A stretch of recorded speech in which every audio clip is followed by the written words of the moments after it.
Hi guys, তো আজ আমি তোমাদের জন্য নিয়ে এসেছি কিভাবে হেয়ারস্টাইল বানিয়ে বাড়ির কাজকর্ম করা যায়।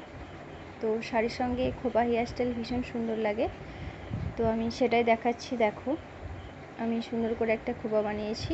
এরপর আমি একটু ওয়াটার স্প্রে করছি গাছগুলোতে।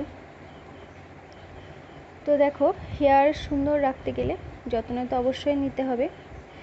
আমি একজন প্রফেশনাল হেয়ার স্টাইলার, আমি একজন বিউটিশিয়ানও।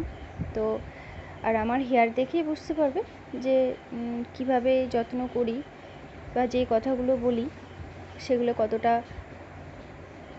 সুন্দর বা কতটা কাজ করে, সেটা আমার হেয়ার দেখলেই বুঝতে পারবে। তোমরাও ওইভাবে যত্ন নেবে।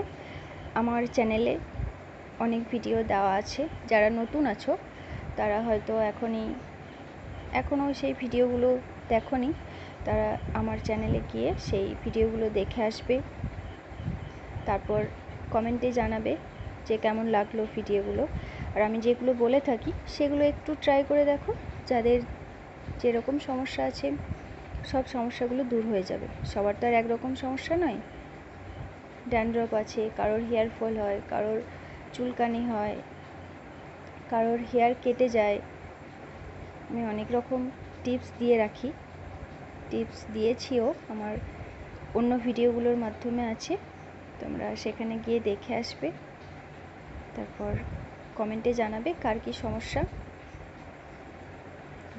নিশ্চয়ই সমাধান হয়ে যাবে। তো আমার ভিডিওটা দেখতে থাকো, পুরো ভিডিওটা। ভালো লাগলে অবশ্যই লাইক, কমেন্ট, শেয়ার। আর হেয়ার লম্বা করতে চাইলে অয়েল অবশ্যই নিতে হবে।